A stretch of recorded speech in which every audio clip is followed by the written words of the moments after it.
The HOA president is banging on my gate screaming that I've stolen her lake. Behind her, 40 seniors in matching t-shirts are chanting something about property rights. A sheriff's deputy stands between us looking annoyed. And me?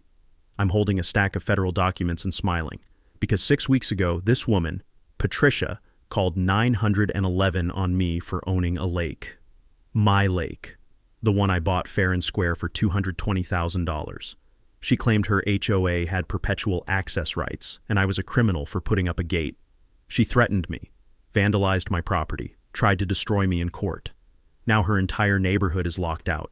Her legal bills just bankrupted the HOA, and I'm about to teach her that federal waterway law doesn't care how long you've been trespassing. The smell of her desperation is almost as strong as her floral perfume. Ever had an HOA make your life hell? Tell me in the comments. Where are you watching from? Please say somewhere without HOAs. My name's Garrett Sullivan, 47 years old, union electrician, and recently divorced from a woman who decided our 18-year marriage was limiting her spiritual growth. Translation: she found a yoga instructor with better abs and a trust fund. But here's the thing about hitting rock bottom. Sometimes you find treasure down there. My Uncle Ray passed away last spring and left me $250,000 with one piece of advice. Garrett, never trust a handshake deal, especially when rich folks are involved. So when I found 14 acres with a pristine spring-fed lake for $220,000, I didn't just buy it. I hired 3 inspectors, 2 surveyors, and spent $2,000 on title research. The smell of clean water and pine trees during my first visit was better than any therapy session.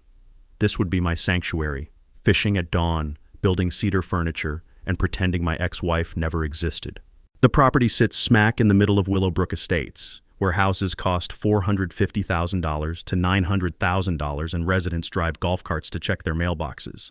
These are corporate retirees who complain when the country club raises dues $50 but spend $800 on weekend wine tastings. Then I met Patricia Blackwood. Patricia's 64, HOA president for 6 years, and drives a pearl-white Cadillac Escalade with vanity plates reading Ho Prez, former insurance claims adjuster, which explains her supernatural ability to find fault with everything. Her husband Randolph sits on county zoning, giving her political juice that would make a small-town mayor jealous. She writes violation letters that run 23 pages. I counted. The woman once fined someone for excessive seasonal decoration because they left Christmas lights up until January 2nd. Her perfume, some aggressive floral assault that smells like a funeral home explosion, announces her arrival from 3 blocks away. Day 3. After moving in, I'm installing a small fishing dock when I hear the distinctive crunch of expensive tires on gravel. Patricia emerges from her Escalade like a general inspecting troops, 5 board members trailing behind like nervous puppies. That structure violates community aesthetic standards, she announced, consulting her ever-present clipboard. I looked up from my drill, sweat dripping in the Missouri summer heat. Ma'am, this is my property. Got the deed inside if you want to see it. Visual harmony is paramount in waterfront communities, she said, like she was reading from some HOA scripture. Remove it immediately or face $200 daily fines. Now I'm union. I've negotiated with corporate lawyers and plant managers who'd sell their mothers for quarterly bonuses. But something about her tone, like she was scolding a kindergartner, made my blood pressure spike.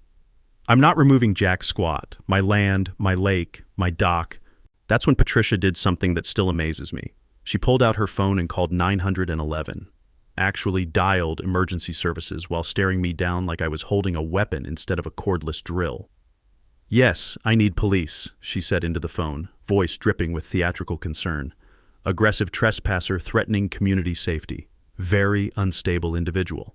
Deputy Mike Morrison arrived 20 minutes later, looking like he'd rather be directing traffic.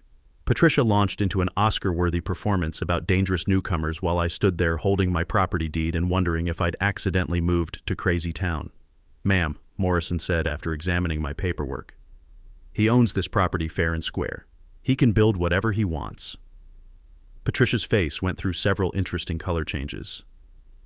But lake access, we have grandfathered rights. The HOAs collected maintenance fees for 12 years, and there it was. The confession that changed everything. This HOA had been charging residents $600 annually for exclusive lake access and maintenance for 12 years on my property. That's over $84,000 in fees for land they didn't own. Patricia knew it. The board knew it. They'd built their entire community amenity package around stealing my lake. The taste of that revelation, was sweeter than Uncle Ray's bourbon. Patricia didn't waste time licking her wounds. 3 days after Deputy Morrison left, she was back with reinforcements and a strategy that would have impressed a war college graduate. She'd hired her surveyor cousin, because nothing says objective assessment like keeping it in the family, to create what she called a corrected boundary evaluation. According to this masterpiece of creative cartography, my fishing dock extended 3 whole feet into something called an HOA conservation easement. The smell of fresh ink on that survey was still strong when she waved it in my face like a battle flag. "This is formal trespass notice," she announced. "Your illegal structure violates our environmental protection zone." I almost choked on my coffee. Environmental protection zone? That's a patch of poison ivy and beer cans your residents have been dumping there for years. But Patricia was painting a bigger picture. She'd filed formal complaints with the county sheriff and started her whisper campaign at the country club. Mentally unstable newcomer, she told anyone who'd listen.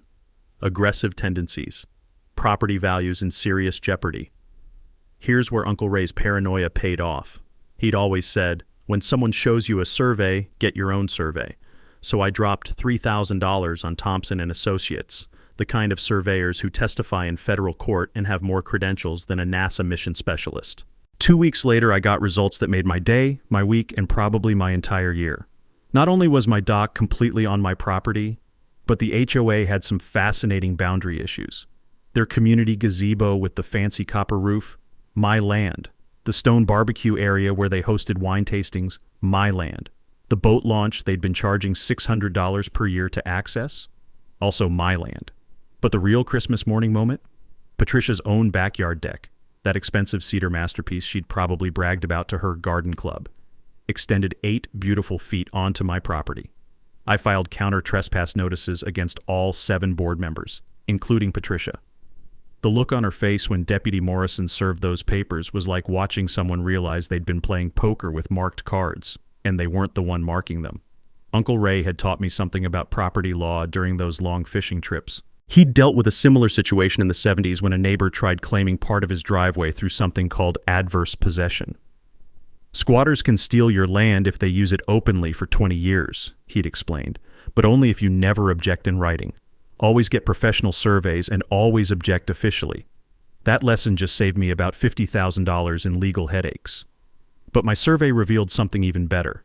The HOA's annual Lake Heritage Festival, their crown jewel event where they charged vendors $500 per booth and residents $50 for premium parking, was entirely on my property. Every tent, every food truck, every overpriced craft station.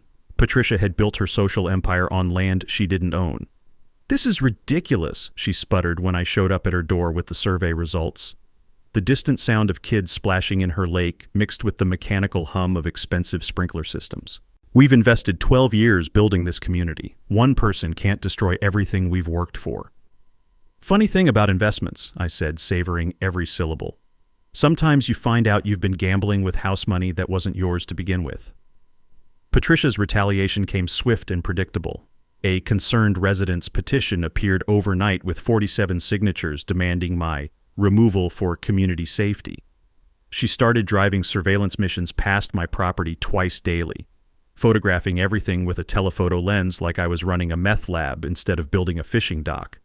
Anonymous tips flooded the building inspector about my dangerous construction practices. Curious how those calls always traced back to Willowbrook Estates phone numbers. Local contractors began getting friendly calls.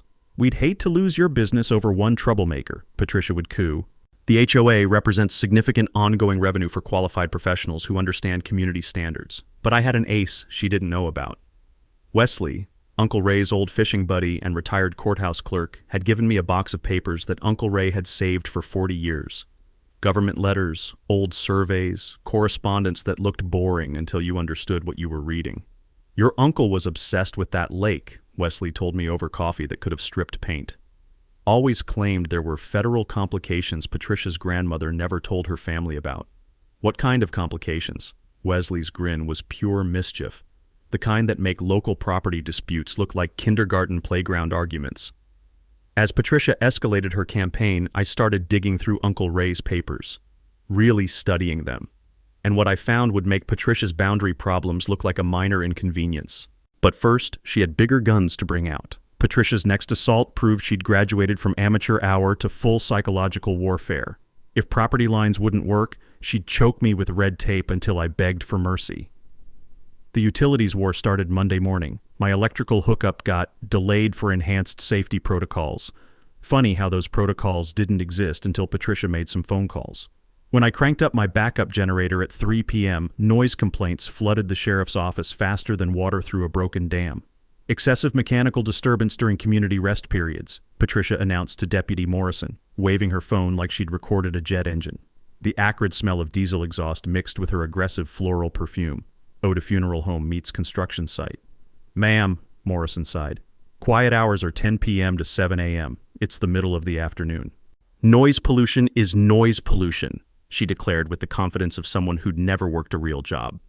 But Patricia was just getting started. Her husband Randolph began flexing his zoning board muscles, turning my simple cabin permits into a bureaucratic maze that would have impressed Soviet administrators. Every form needed 3 more forms. Every approval required 4 more inspections. That's when Uncle Ray's self-reliance lessons kicked in. Instead of groveling to utility companies, I went full off-grid. Solar panels, industrial battery bank, enough power to run a small factory. Patricia's harassment accidentally forced me into energy independence I'd never planned, but I wasn't playing defense anymore. I started researching my zoning rights, and what I discovered made Christmas morning look disappointing. Agricultural and recreational zoning meant I could build a commercial fishing operation, guest cabins, boat rentals, RV hookups, the whole 9 yards. I applied for permits to build 6 guest cabins, a bait shop, and commercial marina. Then I planted signs around the property. Future Sullivan's Fishing Lodge and RV Park, grand opening spring 2024, bass tournaments welcome. The screech of Patricia's Escalade brakes when she spotted those signs could have awakened the dead. Here's where things got interesting. My solar installation caught attention from Missouri River Environmental Alliance. Dr. Sarah Remy called personally, offering $50,000 in grants for expanding renewable energy education programs. Sustainable ecotourism with environmental education, she said. We've been searching for exactly this partnership. Patricia's horror was visible from space. Her quiet retirement paradise was about to become Bass Boat Central, complete with weekend fishing tournaments, RV families, and educational tours explaining solar power while she tried hosting wine tastings. Uncle Ray had drilled into me the beauty of right-to-farm laws during our fishing trips.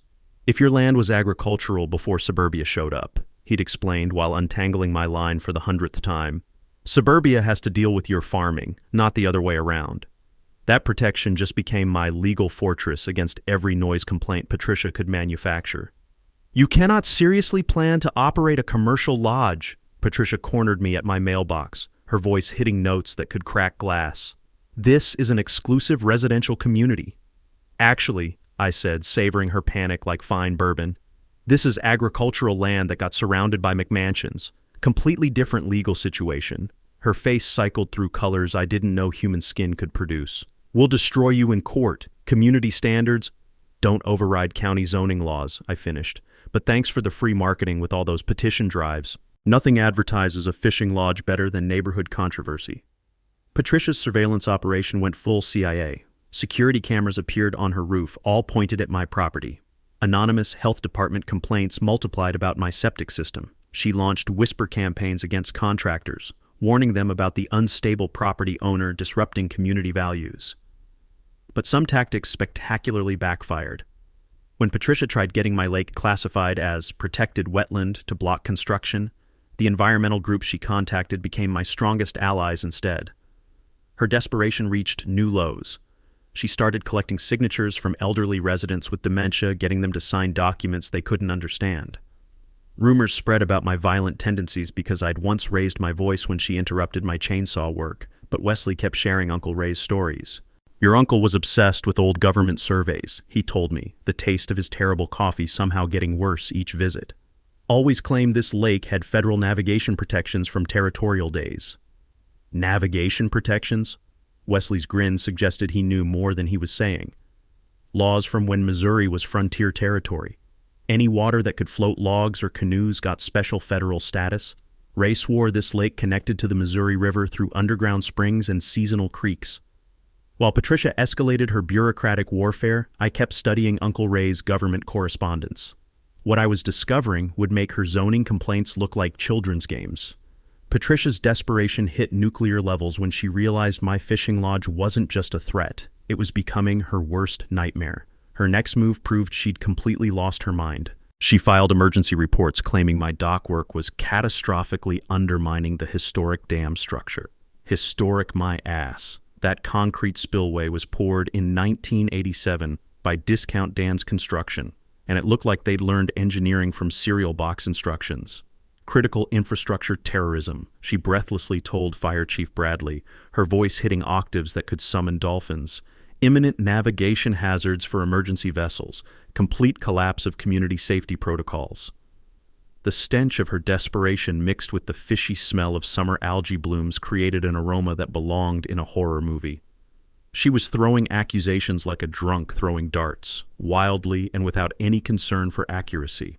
Chief Bradley looked like a man forced to referee a fight between toddlers. "Ma'am, we've never had a single drowning incident on this lake. And frankly, Mr. Sullivan's improvements make emergency access easier, not harder." But Patricia had orchestrated something special, a piece of performance art that would have impressed method actors. Tuesday morning, I'm sipping coffee and watching mist rise off the water when sirens start screaming like the apocalypse had arrived. Patricia's shrieking about a catastrophic medical emergency at the gazebo. Paramedics, fire trucks, enough emergency vehicles to handle a plane crash. Except while Patricia was directing her Oscar-worthy performance, a real emergency unfolded 50 yards away. Jim Morrison, a kayaker from Kansas City, started having a genuine heart attack near the far shore. I could hear him gasping for help while everyone was mesmerized by Patricia's theatrical masterpiece. I jumped in my boat, hauled Jim to my dock, and started CPR while Patricia screamed about her imaginary crisis. My dock, the one she'd been trying to destroy, gave paramedics the stable platform they needed to save his life. Here's the beautiful twist. Local news crews showed up expecting to cover Patricia's emergency, and instead filmed me performing life-saving heroics. Local property owners' quick action save heart attack victim ran on every channel that night. Patricia's expression during those interviews was like watching someone realize they'd accidentally nominated their worst enemy for sainthood. But saving Jim's life created ripple effects Patricia couldn't control. The volunteer fire department officially requested permission to use my property for water rescue training. Environmental groups started calling about educational partnerships. The Missouri River Alliance wanted to feature my conservation efforts in their newsletter. More importantly, Jim's rescue forced me to dig deeper into Uncle Ray's government correspondence. If emergency services needed reliable lake access, I wanted to understand exactly what legal protections existed. Uncle Ray's letters with the Army Corps of Engineers went back 40 years. Page after page about federal navigation surveys and waterway classifications. What I dismissed as boring bureaucracy was actually legal dynamite. "Your uncle understood something most folks miss," Wesley explained over coffee that could strip paint. "This lake feeds Troublesome Creek through underground springs. Troublesome Creek connects to the Missouri River. That makes your entire lake part of the federal waterway system." My blood pressure spiked. Federal waterway system? Wesley's grin belonged in a high-stakes poker game. Navigable waters of the United States, protected under federal law since the Rivers and Harbors Act of 1899. Can't be blocked, restricted, or privatized by anybody. Not HOAs, not cities, not even states. The implications detonated in my brain like controlled explosives. Patricia had been charging residents $600 annually to access waters that were legally required to remain public.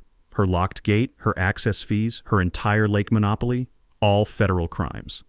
I hired structural engineer Mike Torres to document every improvement I'd made. His report read like a love letter.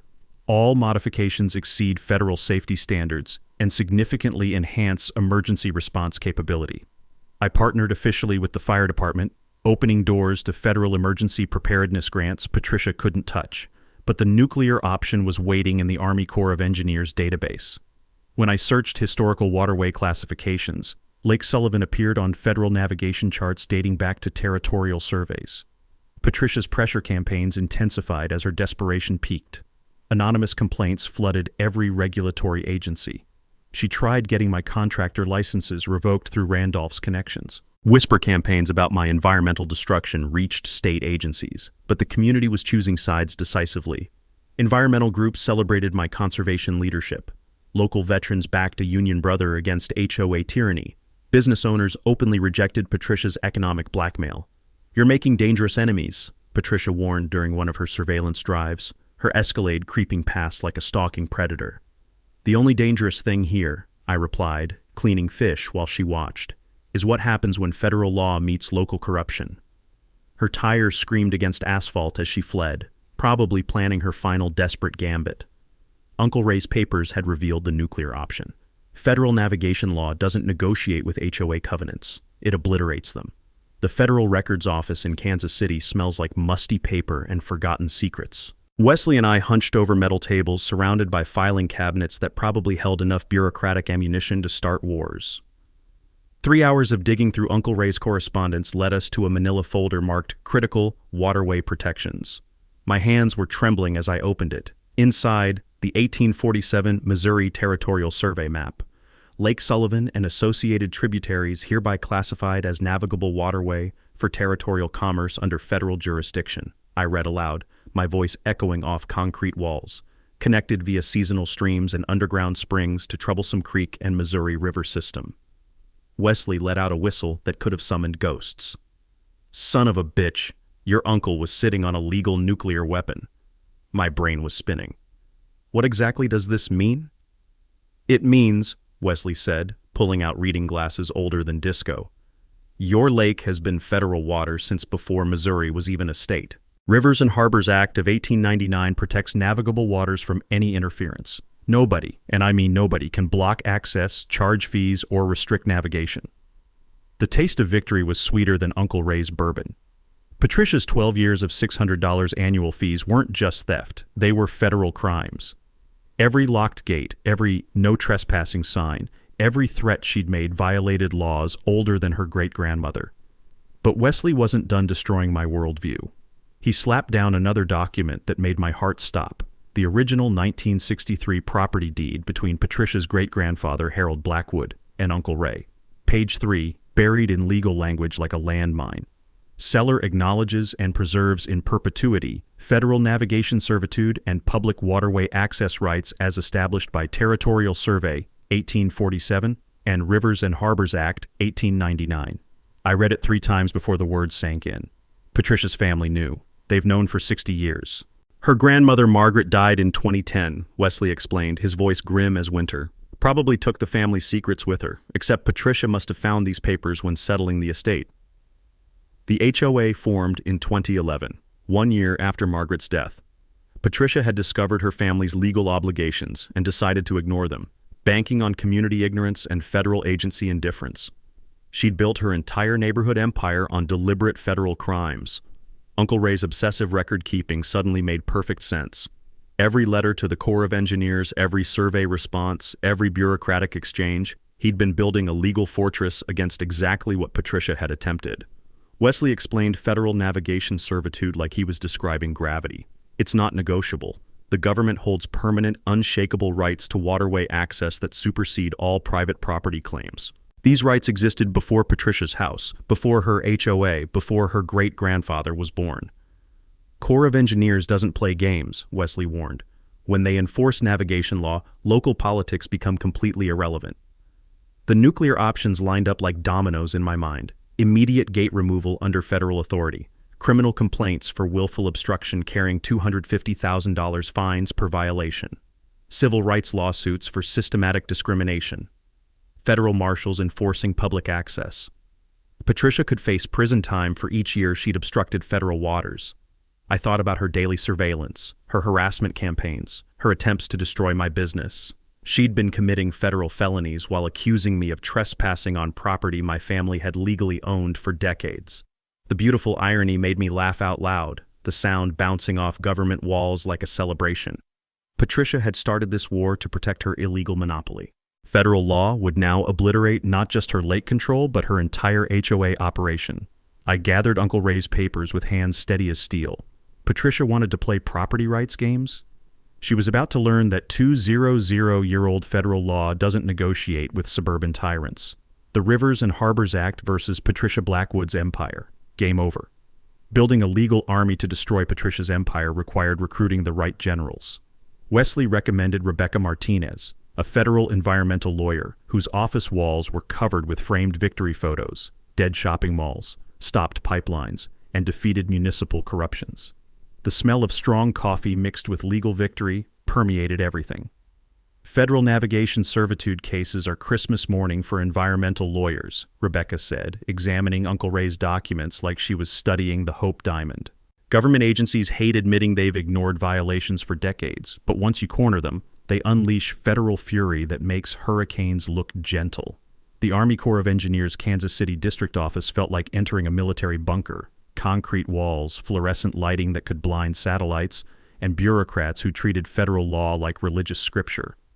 When I mentioned 12 years of Rivers and Harbors Act violations, suddenly I had meetings with District Engineer Colonel Patricia Webb, a woman whose handshake could crack walnuts. "This is prosecutorial-grade navigation obstruction," Webb declared, spreading my evidence across a conference table that probably cost more than my truck. Section 10 violations carrying criminal penalties, civil fines, and immediate enforcement authority. We've been looking for a case exactly like this. Dr. Sarah Remy from Missouri River Environmental Alliance practically levitated when I explained the conservation potential. Educational programming with federal waterway protection and renewable energy demonstration. We've got $200,000 in grants waiting for the right project. My union's civil rights attorney Marcus Thompson joined after hearing Patricia's economic discrimination tactics. Using HOA authority to target working-class property owners creates Section 1983 federal liability, he explained over lunch that tasted like justice. We can prosecute this from civil rights, environmental law, and criminal obstruction angles simultaneously. Rebecca outlined our strategy like a general planning D-Day. Phase 1, document every federal violation with forensic precision. Phase 2, coordinate Corps of Engineers enforcement action. Phase 3, public education campaign at HOA, annual meeting with federal agents present. Phase 4, permanent conservation easement protecting public access forever. Uncle Ray's research was becoming my secret weapon arsenal.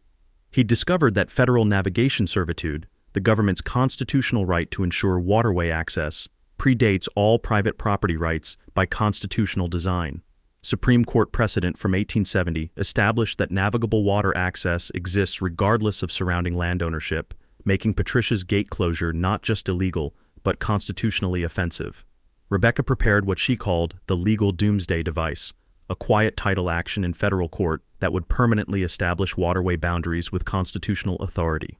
Federal court decree makes local property disputes legally extinct, she explained with a smile that belonged in Predator documentaries. Patricia's HOA becomes constitutionally irrelevant. But legal strategy was only half the battle. Community organizing was happening faster than Patricia could sabotage it. Secret meetings in my cabin brought together HOA residents who'd been documenting Patricia's financial abuse like underground resistance fighters.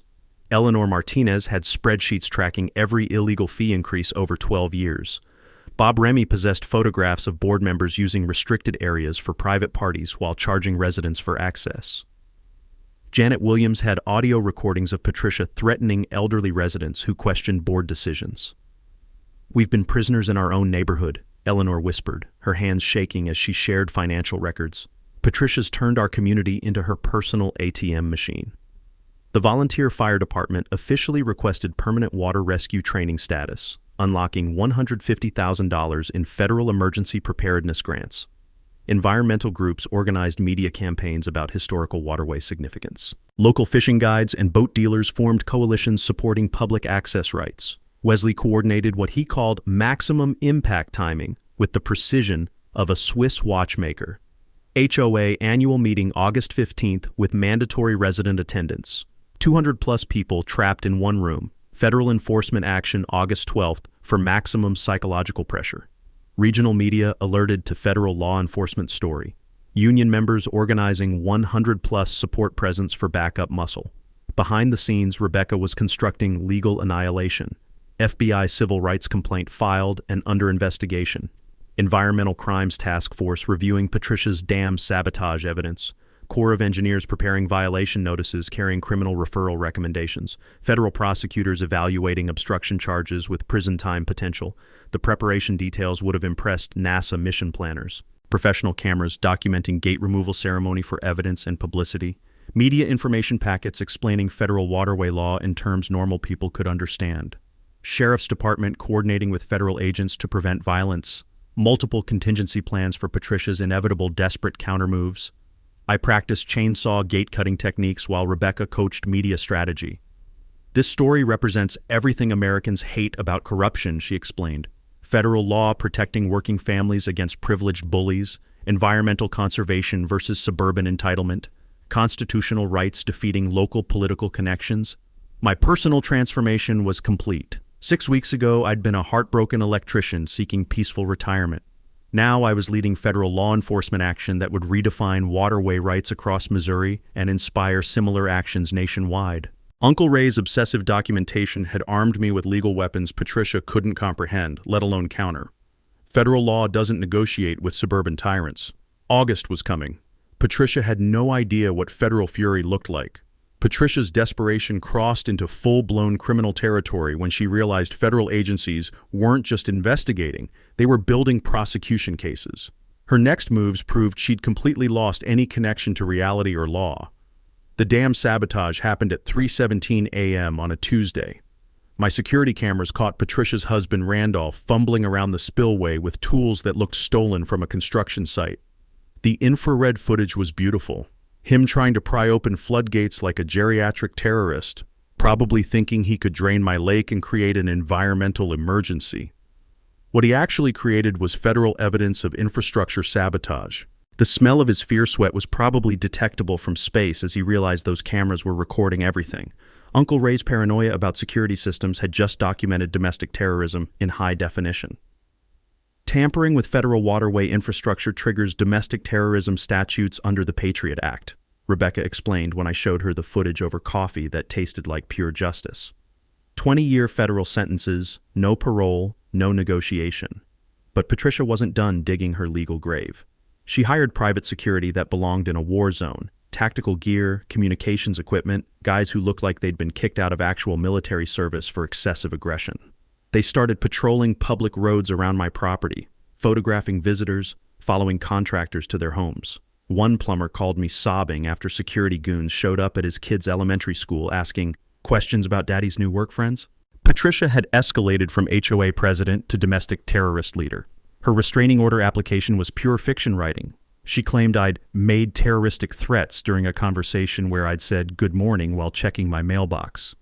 Her sworn affidavit described me as a dangerous extremist with violent psychological disorders who was stockpiling weapons for revenge against community leaders. Judge Richardson read Patricia's creative writing with the expression of someone forced to judge a kindergarten lying contest. "Mr. Sullivan, did you threaten Mrs. Blackwood in any way?" "Your Honor, I asked if she was having a nice day. Apparently friendly conversation constitutes assault in her alternate reality." The restraining order died faster than Patricia's credibility. But here's the mini twist that made my entire month. Patricia's private army was so aggressive they started harassing federal agents conducting official investigations. Special Agent Maria Davis from the FBI Environmental Crimes Unit called me laughing like someone who'd won the lottery. "Mr. Sullivan, your neighbor's security team just tried to detain me for suspicious activity while I was photographing federal evidence. They demanded identification from an FBI agent conducting an official federal investigation. Patricia had accidentally declared war on the Federal Bureau of Investigation. They're opening additional case files for obstruction of federal investigation and interference with law enforcement," Agent Davis continued. "Your neighbor just upgraded from local nuisance to federal criminal enterprise." While Patricia's paranoia reached psychotic levels, I was building media relationships with investigative reporter Jennifer Walsh from the Kansas City Star. Jennifer had been tracking HOA corruption across Missouri for years and recognized the bigger story. "This isn't just property disputes," Jennifer explained during our interview. "This is federal law enforcement versus suburban organized crime, environmental protection against commercial fraud, constitutional rights defeating political corruption." I was learning the art of strategic patience while Patricia's empire collapsed around her. Every desperate move created more federal evidence. Every threat, every harassment incident, every criminal act was being documented by agencies that specialized in sending people to federal prison for decades. The community transformation was accelerating beyond Patricia's control. Environmental groups filed formal federal complaints supporting my conservation efforts. Veterans organizations organized public rallies backing a union brother against harassment. Regional outdoor recreation businesses formed coalitions supporting waterway access rights. She threatened to destroy my boat rental business if I supported you, marina owner Tom Rodriguez told me while we watched kids fishing from my dock. I told her federal law trumps HOA threats every single time. Patricia's most desperate gambit was attempting to sell HOA common areas to commercial developers for emergency legal fund money. She needed cash for private security and lawyer fees, so she tried auctioning the gazebo, picnic areas, and boat launch facilities. Except every single asset she was selling sat on my property, making her sale attempts federal fraud in addition to everything else. Attempting to sell federal waterway access while under FBI investigation demonstrates either complete stupidity or total psychological breakdown, Rebecca observed with professional admiration. Either way, it strengthens our RICO prosecution recommendations. August was approaching like divine judgment. Patricia's harassment campaigns intensified while federal task forces prepared enforcement actions. Death threats appeared in my mailbox, misspelled ones that probably came from her supporters. Private security followed me everywhere like incompetent stalkers. But I was ready. Uncle Ray's federal paperwork had armed me with constitutional weapons Patricia couldn't comprehend. Federal law doesn't negotiate with suburban terrorists.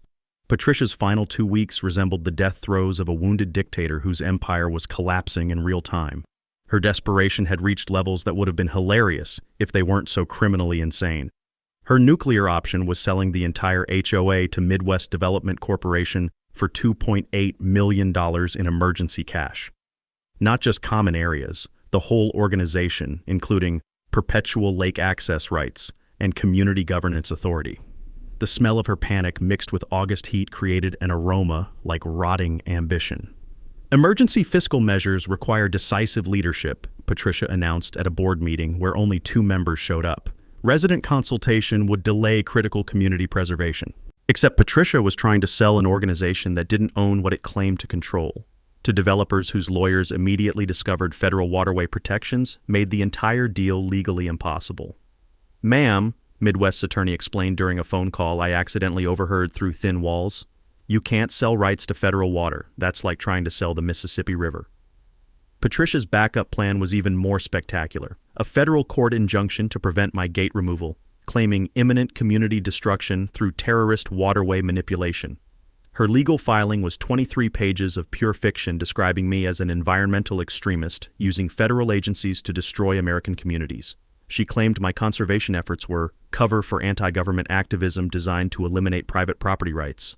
Federal Judge Catherine Morrison needed exactly 47 seconds to dismiss Patricia's injunction with prejudice and sanctions. Frivolous litigation wasting federal resources will result in personal liability for plaintiffs' attorney fees, the order stated.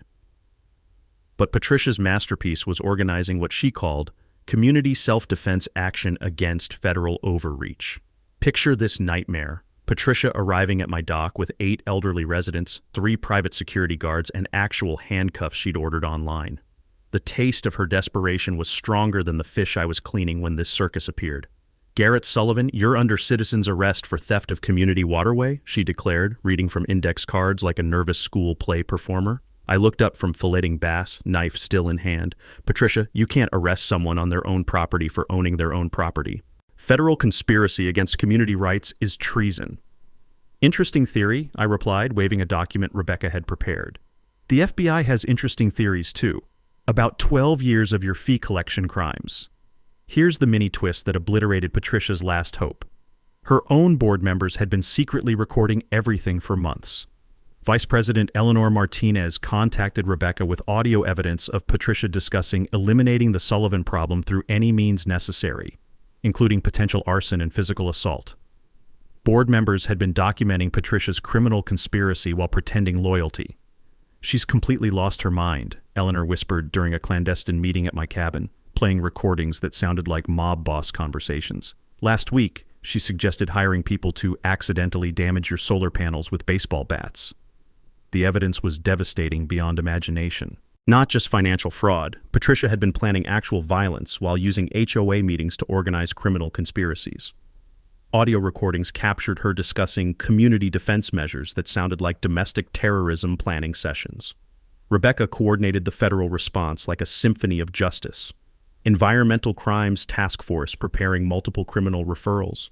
Corps of Engineers issuing violation notices carrying immediate enforcement authority, FBI Domestic Terrorism Unit reviewing conspiracy evidence, federal prosecutors drafting RICO indictments for organized criminal enterprise. Patricia's operation meets every federal definition of criminal conspiracy, Rebecca explained with professional satisfaction. Extortion, fraud, civil rights violations, infrastructure sabotage, and now domestic terrorism planning. We're recommending prosecution under federal organized crime statutes. The community transformation was complete. Over 200 residents signed declarations supporting federal waterway protection. Environmental groups organized national media campaigns featuring my conservation success story. Local businesses formed protective coalitions against HOA economic terrorism. She threatened to destroy my family's hardware business if we supported you, owner Mike Peterson told me while personally delivering supplies. I told her federal law protects citizens from HOA retaliation, and if she wanted war, she'd picked the wrong enemy. Patricia's final desperate weeks involved threatening individual residents with personal destruction lawsuits for community betrayal conspiracy. She filed papers against elderly neighbors who'd attended my educational events, trying to terrorize them into submission with bankruptcy threats. But her ammunition was exhausted. Patricia's legal bills had consumed the entire HOA treasury plus her personal savings. Randolph faced federal terrorism charges for dam sabotage. Private security abandoned her when paychecks bounced repeatedly. August 15th approached like biblical judgment day. Federal agencies coordinated enforcement like a military operation. Corps of Engineers agents positioned for ceremonial gate removal. FBI investigators ready with criminal complaint service. Environmental task force prepared for national media briefings. Patricia made desperate final calls to political connections who suddenly developed amnesia about their friendship. County commissioners, zoning board members, country club associates, everyone frantically distancing themselves from federal criminal investigations. I spent evenings practicing remarks for the annual meeting while Rebecca finalized prosecution recommendations that would send Patricia to federal prison for decades. She'd started this war to protect illegal profits. Federal law was ending it with constitutional authority. Game over. The Willowbrook Community Center had never hosted a public execution before, but August 15th came pretty close. Over 350 people crammed into a space designed for 150, with overflow crowds pressed against windows like spectators at a gladiator match. The smell of nervous sweat mixed with industrial coffee and righteous anger created an atmosphere you could taste. Patricia sat at the head table like Napoleon on Elba, flanked by the two remaining board members still dumb enough to support her. Behind her, federal agents lined the walls like an honor guard of justice. FBI Special Agent Maria Davis, Corps of Engineers Colonel Patricia Webb, and Environmental Crimes Director Sarah Remy occupied front row seats to witness Patricia's public annihilation. News crews from every major Missouri outlet packed the back, cameras ready to broadcast Patricia's downfall statewide. This wasn't an HOA meeting, it was federal law enforcement theater with live television coverage. This emergency session will address illegal federal interference in legitimate community governance, Patricia began, her voice trembling like a chihuahua in a thunderstorm. The whine on her breath was detectable from 3 rows back. I stood up slowly, federal documents in hand, and smiled like a man holding royal flush. Actually, Patricia, this meeting is about ending 12 years of your criminal enterprise. The room went dead silent, except for camera shutters clicking like mechanical applause. Special Agent Davis stepped forward, badge reflecting fluorescent lights like a beacon of justice. Mrs. Patricia Blackwood, you're being served federal violation notices for willful obstruction of navigable waterways, systematic civil rights violations, and criminal conspiracy under RICO statutes. Patricia's face cycled through colors that belonged in a medical emergency textbook. This is federal harassment. Constitutional community rights are protected by following federal law instead of breaking it, Colonel Webb interrupted, her military bearing making Patricia look like a tantrum-throwing toddler. Your illegal gate has obstructed federal waters for 12 years. Immediate removal is non-negotiable. Here's where I delivered the mic drop moment that would echo through Missouri legal history. I pulled out Uncle Ray's 1847 territorial survey and spread it across the overhead projector for everyone to see. The ancient map filled the wall like a constitutional proclamation. Ladies and gentlemen, I announced, my voice carrying to every corner of that packed room, this lake has been federal navigable water since 1847, 24 years before Patricia's great-great-grandmother was even born. She's been charging you $600 annually to access waters that belong to every American citizen by constitutional right. Patricia Blackwood has been running a 12-year criminal conspiracy to steal your money for access to your own federal waterway. The explosion of rage was seismic. 12 years of suppressed fury erupted as 350-plus residents realized they'd been systematically robbed by their own elected representative. $7,200! Eleanor Martinez screamed, waving bank statements. My family paid $7,200 over 12 years for lake access that was always constitutionally free. She bought a Cadillac with our money, Bob Remy shouted, his face red with decades of accumulated anger. While fining us for using our own community property? Rebecca Martinez approached the microphone with surgical precision. Federal investigation has documented systematic embezzlement totaling $427,000 in stolen HOA funds, plus $127,000 in illegal waterway access fees, plus attempted fraud in selling federal property to private developers. Patricia made one last desperate attempt at control. These are treasonous lies. Federal communist conspiracy against American property rights. The only conspiracy, Environmental Director Remy interrupted with Arctic authority, is the criminal enterprise we've documented through audio recordings, financial fraud evidence, and security footage of your husband's domestic terrorism attempts. The crowd transformed into an angry mob when residents learned about Patricia's recorded conversations planning arson against my property. Parents whose children had learned to fish at my dock. Veterans who'd supported conservation efforts. Elderly residents Patricia had threatened with bankruptcy lawsuits for attending my educational events. You plan to burn down his cabin, Janet Williams sobbed, her voice breaking with betrayal. We have recordings of you discussing arson while we trusted you with our community. Patricia's complete psychological breakdown was spectacular. She started shrieking about federal tyranny destroying American communities, while agents prepared restraints for her inevitable arrest. But the moment everyone was waiting for finally arrived. Colonel Webb officially authorized immediate removal of the federal navigation obstruction. I walked outside with bolt cutters while 350-plus people followed like a liberation parade. Every news camera in Missouri captured the symbolic moment as I approached the gate that had started this constitutional war. By authority of the United States Army Corps of Engineers, federal navigation law, and the constitutional rights of American citizens, I announced, raising those bolt cutters like Excalibur, this 12-year criminal obstruction ends today. The metallic snap echoed across the water like a liberty bell. Patricia's empire of theft and harassment died with one satisfying cut that freed waters that had been stolen from the American people. The celebration was audible from space. Children ran through the open gate to their constitutionally protected lake. Veterans saluted justice. Parents wept with relief. Patricia's final desperate rush toward the fallen gate ended with federal handcuffs and obstruction charges carrying 20-year sentences. Constitutional law had crushed suburban tyranny. Federal justice had defeated local corruption. One electrician with Uncle Ray's paperwork had liberated an entire community. 18 months later, Patricia Blackwood was serving federal time for obstruction of navigation, civil rights violations, and conspiracy to commit fraud. Her husband Randolph got 2 years for domestic terrorism charges. The federal judge called their operation a criminal enterprise disguised as community governance. But justice was just getting started. The HOA was forced to refund every penny of those illegal lake access fees. $127,000 returned to residents who'd been robbed for 12 years. Patricia's personal assets, including that ridiculous Hopres Escalade, were seized for restitution. Her foreclosed house sold at auction for legal fees that consumed her entire retirement. Sweet, sweet justice.